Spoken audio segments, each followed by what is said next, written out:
Well, shaking, it's Maria here from goalietrainingpro.com, and what I have for you today, man, I hope it never happens to you, but in case you ever tweak your ACL, okay, this is what you should do as soon as that happens. Go see the doctor, and then this is what you should do. So definitely not ideal, definitely not super common, but it happens, so you tweak your ACL. The ACL is a ligament in your knee that prevents your tibia from sliding anterior relative to your femur. And there's a couple mechanisms. There's an active mechanism, which would be, if you think of like the soccer player, the basketball player who's going down the court and slams on the brakes, and then, you know, their knee just goes and they blow their ACL. It's so odd, but basically the quadriceps come down and they attach here. And if they give a really strong contraction, as they do when they decelerate, and your hamstrings aren't strong enough or aren't smart enough to sort of work to counterbalance that, the tibia can just get pulled out underneath and tear the ACL like that. So that's how that happens. But then there's also a passive mechanism, which is more common in goalies, although the other happens too when people get their skate caught in a rut or something like that. The passive mechanism is somebody falls on you, and a lot of times it might be in this position and you get fallen on and forced into sort of like put a huge force on the outside of your knee, which springs the medial side of your knee. A lot of times that is accompanied by, well, pretty much all the time, is accompanied by a MCL tear as well. So really what happens is, and I don't know if they still call it terrible triad, but what happens is you get that force. You see it in football too, when a guy's running down the field and someone hits him here, tears the MCL. Then the next thing to come under tension is the ACL, tears it.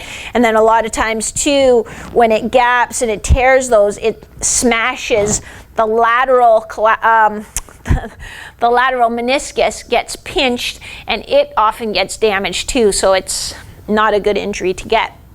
But I'm just talking here, you know, if you just kind of have, you know, you've been to the doctor, they've said, well, yeah, you've kind of strained your ACL, and I explain in the article that goes with this video what the different grades of the strain are. So it's not, if you've completely torn your ACL, you're probably going for surgery if you're an athlete.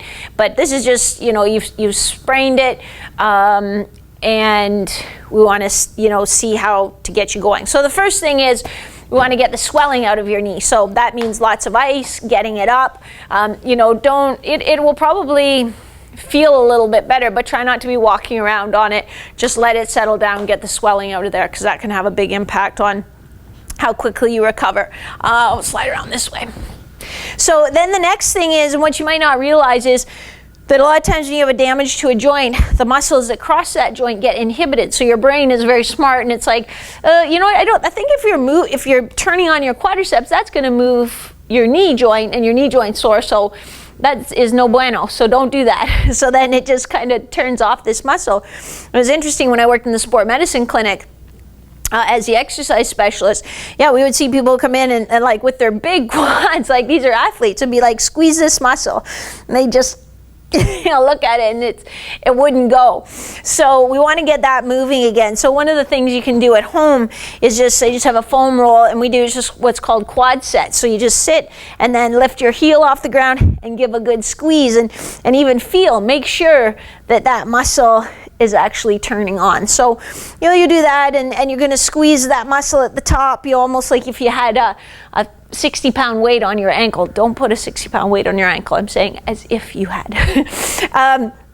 And you'll hold that for 3 to 5 seconds and do, you know, 10, 15, 20 of those, just to make sure you keep that quadricep firing, because it's something that sometimes you might not realize that it's happening. And we've even had people, you know, weeks and weeks after the injury come in and they didn't realize it was like this, and that quad has really, really atrophied. So we don't want that. So that is where you'll start, and then we're going to work on trying to get back some of the range of motion. So again, you know, in the clinic we would just start people, you know, with a sock foot on the floor, but just working, you know, using their hand to sort of work through that range of motion, bringing their knee up towards their chest. Again, pain-free range, not trying to force it and irritate it. We're trying to get it to settle down.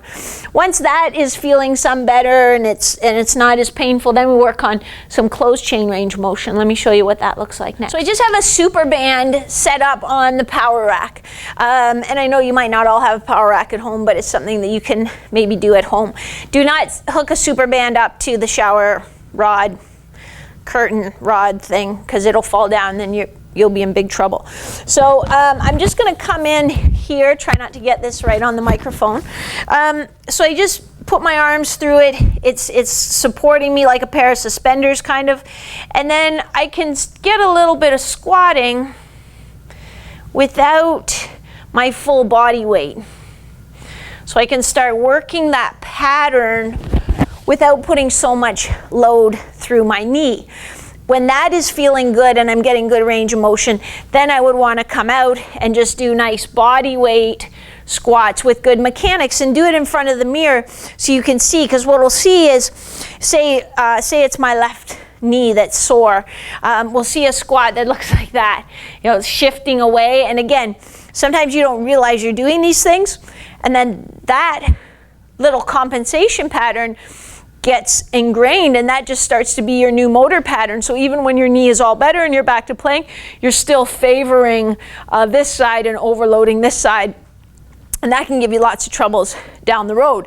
Then when that's feeling good and sort of when you're starting to get the motion and your weight bearing is good, then we want to definitely work on balance. When you have pain or swelling in a joint, it inhibits the joint position receptors, so the balance is off a little bit. So we want to make sure we're getting through that balanced position. So single leg balance with one eye closed, single leg balance with both eyes closed, single leg balance with some hand tracing so that you're moving your head and balancing. And along with that range of motion and balance work, get my microphone out of the way, you want to also get your glutes working and getting them nice and strong, because they're going to help support what's going on at your hip. And if your hip isn't stable, it can put more strain through your knee.